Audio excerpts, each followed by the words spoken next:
Hi, this is Chico Resch. You are listening to the Let's Go Devils podcast on the Primetime Radio Network. Happy Devils. Happy Devils Tuesday. Is it Tuesday or Wednesday? I don't know. It's Tuesday. You were correct. This is the Let's Go Devils podcast, Game Day Live. Coming to you live from the Primetime Radio studios. Not from the bunker today. I'm in my hotel room and somewhere in ugly Delaware. Yeah, I'm in Delaware. I don't know, Vinnie. But you're in beautiful Chicago, Illinois, as we're streaming live on Facebook Live, YouTube Live, Twitter Live, and Twitch on the Let's Go Devils Network. Vinnie, what a day today in the news. What a day today in the news. I mean, despite the fact that the Devils are on their 3-game Canadian swing, big things are happening with the New Jersey Devils, but there was big news about the free agent signing, the big free agent signing of last summer. Maybe we should start there first. Yeah, I think it's an appropriate place to start. Ondrej Palat is going to be out for, we don't know the exact time frame. I mean, groin surgery, you figure it's 6 weeks minimum, right? So at this point, I'm probably just assuming New Year's Day is like a starting point for when Ondrej Palat will be back. He's been great with the team since he's been with them. Nico Hischier made it very clear that even though he's hurt and not in the game, he's still a very important piece of the team. That's something me and you talked about on the last show that we had together, where we went over, you know, the fact that he was out and not playing, and you've already seen his impact on this team. He is still able to provide his leadership, provide his wealth of experience coming over from the Tampa Bay Lightning, who in his tenure have reached the Stanley Cup final 4 times and won 2 of them. I mean, That's amongst multiple other playoff runs that ended in the conference finals and stuff like that. When he's been with the Lightning, he's been nothing short of sensational and a winner.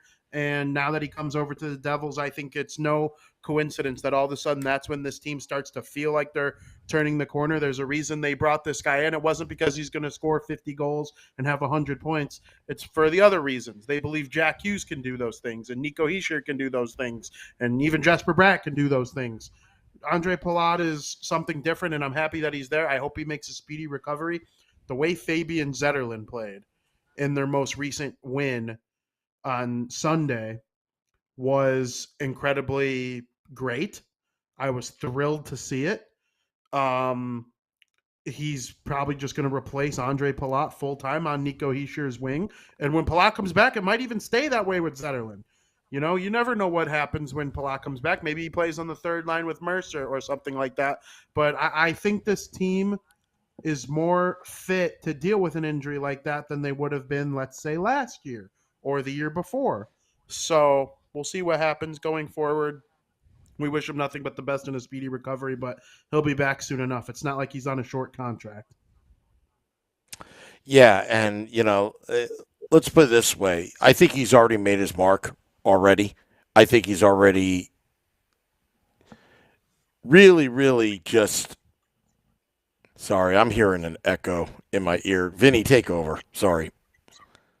No, it's okay. While Sam works on the echo in his ear, I'll echo my sentiments. I think Ondrej Palat is an incredible forward that can really help elevate a team, right? And you look at the lineups today, and you see his name missing, but it's not like you all of a sudden think the Devils are going to lose, right? There are a couple names I think I would be a lot more like they need Nico Hischier, right? They need Jack Hughes. You saw how the Devils played. The Devils have 3 losses. The first one is the first game of the season where they didn't have Hischier. The second one is the second game of the season where Hischier was back, but he looked like he was still injured and back a game early. Well, then lo and behold, Nico Hischier looks like himself in game number 3, and they have that huge win over the Anaheim Ducks, and they've come back, significantly better since then. They're 6-1-0 in their last 7 games or something like that. Like, this team has been great since Hischier came back. Outside of the very first game, he was back, obviously, and then Jack Hughes and Jesper Bratt, I feel the same way about too. It would be tough to lose guys like that. What Palat brings to this team are things that I believe he can bring to this team from afar. And, that's the leadership. And obviously, it's going to be nice to get his goal scoring back and some of the abilities that he has on the power play, battling deep for pucks and stuff like that.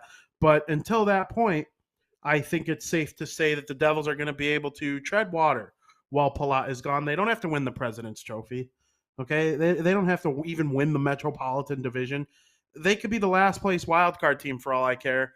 I want them to be better than that, of course, but showing improvement this year and development in the kids who are under 25, I think that's the biggest key. You look at the leading scorers and the leading goal scorers for the New Jersey Devils. It's Hischier, Bratt, Hughes, Mercer. All these guys are so young. What's going to happen in 5 years when Jack Hughes is 28 years old?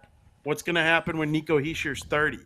These guys can be super elite impact players by that point in time. The fact that they're just now starting to scratch the surface of their potential tells you everything you need to know. And of course, Ondrej Palat is a big part of helping the team develop and get stronger with their leadership and whatnot. But I'll tell you what, Halla on the second line with Hughes and Bratt, Sharon Govich with Mercer and Boquist.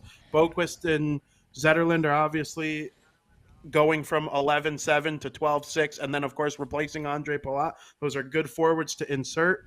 And we'll see if Boquist can get going in the goal-scoring department. Zetterlund already has. I think his goal on Sunday, that Nico Hischier made a great defensive play and then found the puck behind the net to feed him. Like, that doesn't happen without Nico Hischier, as a lot of things, kind of exist for the New Jersey Devils. But Zetterlund doing that, that's huge.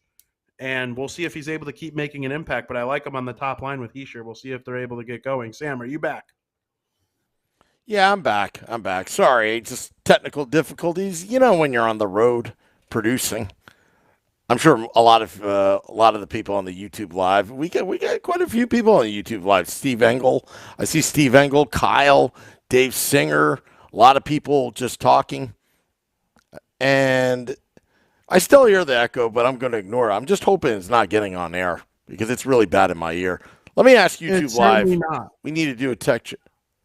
Do you hear an echo? We'll see what the YouTube Live says, but I certainly do not. Okay. All right. And I know we're doing a tech check on air, Vinny, but is your earplugs plugged in really tightly so it's not getting in your microphone? Yes. Okay. All right. So I'm going to talk right now. So, Vinny, I will say that Palat, what I was saying before is Palat is, and Amanda Stein confirmed it, is still with the team. He's just not playing.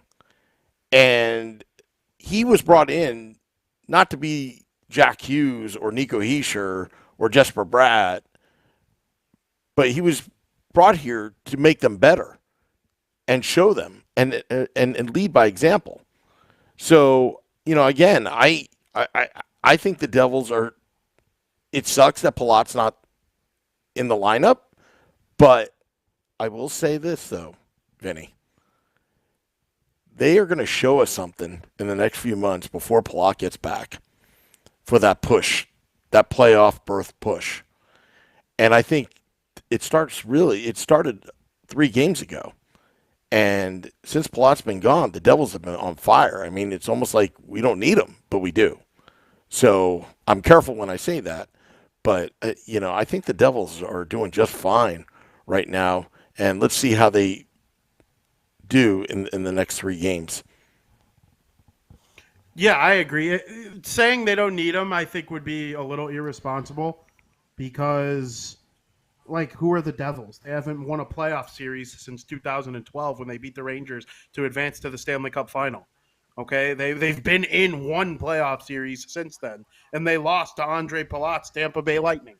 So, to say that they don't need a guy like that is a little bit irresponsible. What we mean by that is they're a little bit deeper than they once were. So being able to sustain an injury until he gets back, I think is fair to hope for.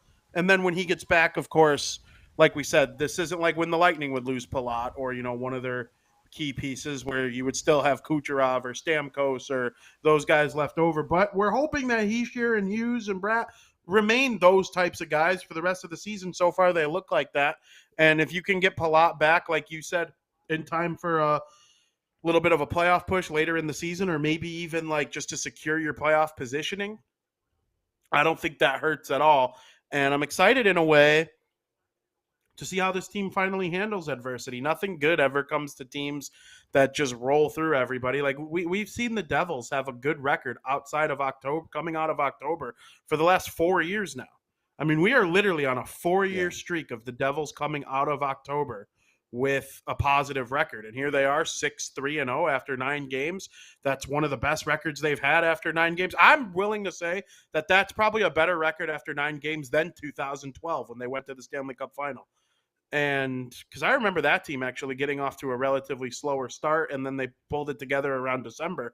But, I just think, and they were missing Travis Zajac for a large portion of that season too, which is a nice key piece like Ondrej Palat is to this team. So, do I think they're as good as this team? No, but we'll see what they're able to do as the season goes along. But I'm excited about where this team is at. It feels a little bit different than those previous 4 teams that finished, October with a good record. But listen, I wrote my top 5 teams and top 5 worst teams in the NHL, and I did not include the New Jersey Devils in the top 5. I just can't. I can't do it yet because of where they've been after October the last couple years. This is a huge month for them. November is as big of a month for them right now than any month they've had in the last 10 years. They have to go out and enter December. If they enter December with the same feelings that they're entering November with, I'll buy in a lot more. It's almost like they're kind of pissed off a little bit. Just a little bit pissed off. Going 0-2, all the hype. I mean, they had a very good preseason, but it just seems like they were just a little pissed off. And what they've shown against Detroit, I mean, first off, they left. It was a dud against the Capitals, which led to the Detroit getting spanked 6-2 in their own building, and then getting hyped up for the Stanley Cup champions, Colorado Avalanche. Nico Hischier with a chip on his shoulder. He doesn't want to hear any more Kel McCarr talks. And then Johnny Gaudreau comes in on Sunday, and guess what happens? They put up a touchdown against the Blue Jackets, who got Gaudreau. And it's not that they won, Vinny. It's how they did it. What did they do? They applied so much pressure on the opposing goaltender.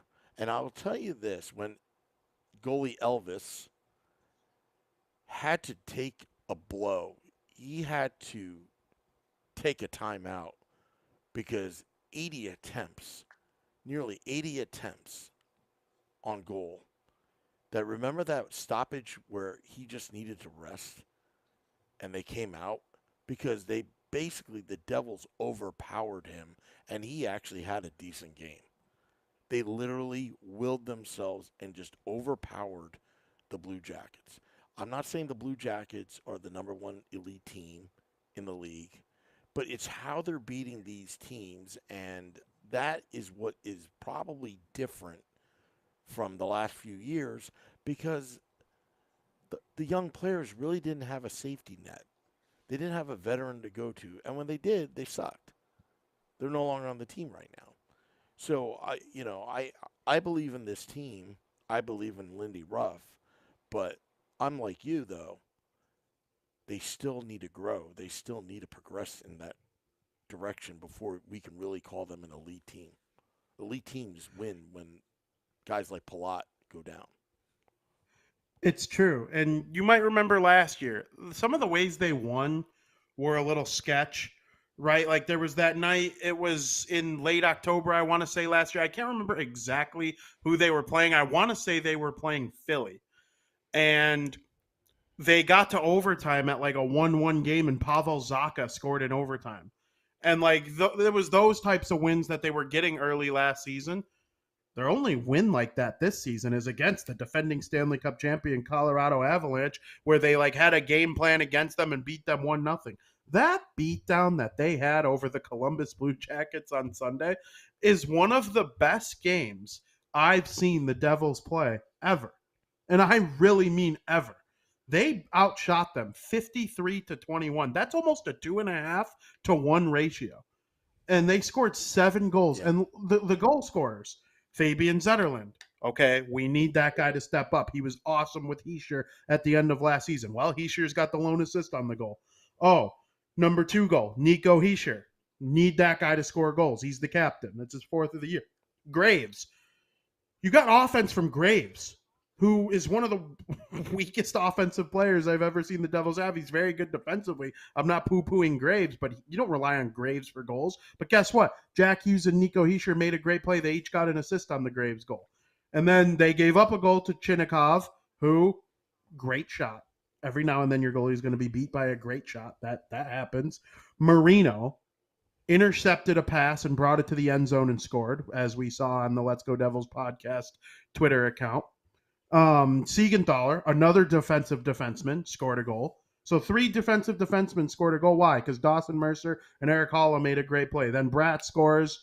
Then Miles Wood scored a goal off, a nice play that he made. It was just the domination of the Devils in that game, followed a game against Colorado where they had to have an entirely different mindset in order to get the win. And I think that's the sign of a good team. When you play a Colorado Avalanche, you go in with a game plan. You're not going to beat them playing a run and gun game, because we know Colorado lines 1 through 4 are just a tad bit deep. Not a tad. They're deeper than the New Jersey Devils. Their 3rd and 4th line skate just as fast as their 1st and 2nd line.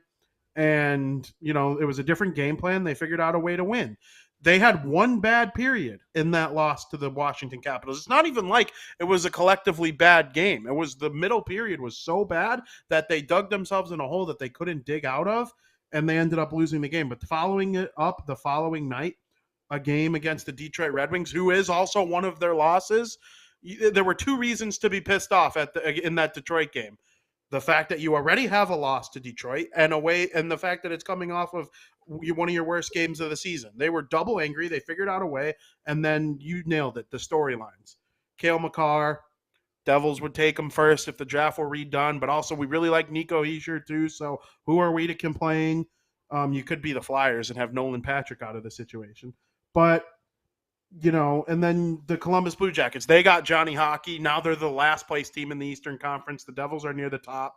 Hey, Johnny, have fun living in Columbus for the next 6 years or 8 years, whatever it is. Like, I don't know. I just think very highly of this team right now.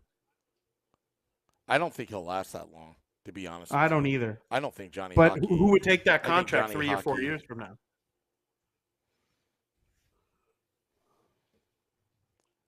I think it's going to be a buyout. I think it's going to come to the collective bargaining agreement, and then there's going to be a buyout. Enough said. Wouldn't surprise me. But yeah, it's going the New York Rangers route when they had Wade Redden. Remember that buyout, Bobby Holik, all these buyouts that they had. It was just ridiculous. So, but hey, Vinny, there was some. I was looking at the BetStamp.app earlier with you before we went on. I guess there's some enticing bets to be made because I followed your lead, and I think I'm betting with the same sports book. Yeah, so, I went onto the BetStamp app today, and I'm looking. I'm like, I want to take the Devils to win. They're going to be favored against the Vancouver Canucks. It's the Hughes Bowl. It's not the complete Hughes Bowl yet because we don't have Luke into the equation yet. But Jack versus Quinn. Quinn's been injured.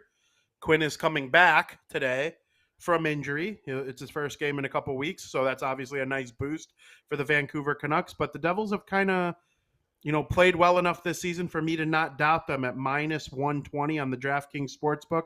I have them defeating the Vancouver Canucks by a final score of 4-1. And I believe Jack Hughes and Quinn Hughes will each figure into a goal for their respective teams.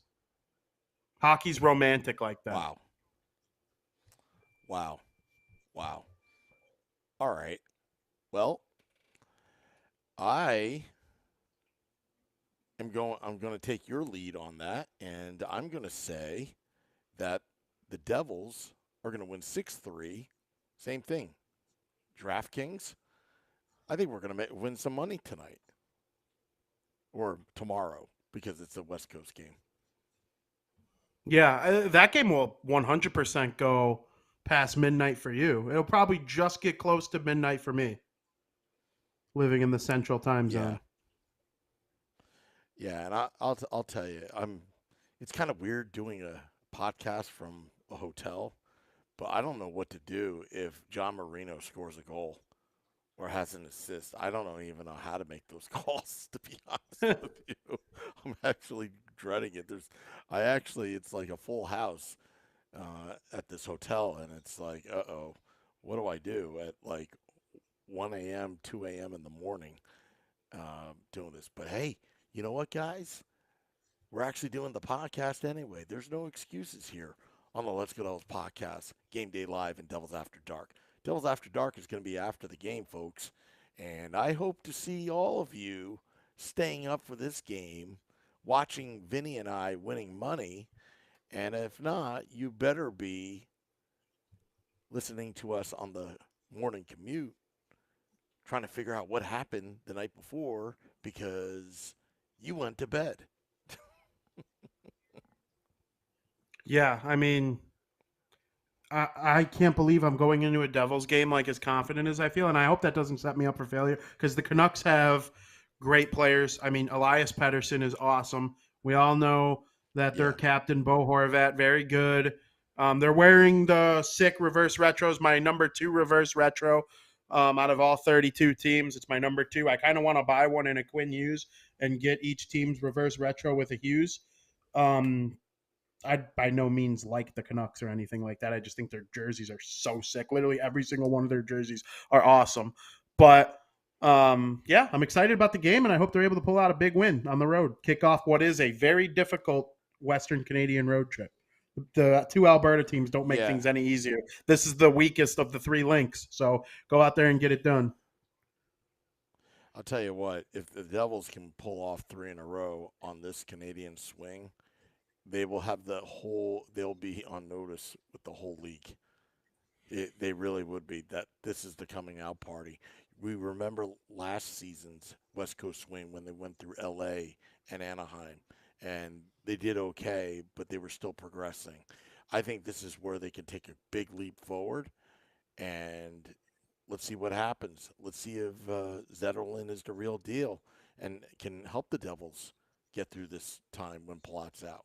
But I want to thank all those watching, listening in on this podcast, and Devils After Dark after the game. Any last words, Vinny, before we go?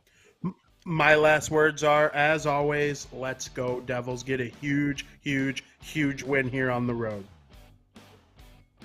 Yeah, and I'll tell you, it's good to be podcasting right now. It's good to be a Devils fan right now. The bar across the street closes at 10 p.m. while there's a Phillies game going on. I just don't understand it. Don't understand it, people in Delaware. But enjoy the game, everybody. Devils After Dark after the game. Scotty of Sirius XM, Liquid Metal, and I will recap the game that was. Till next time, let's go.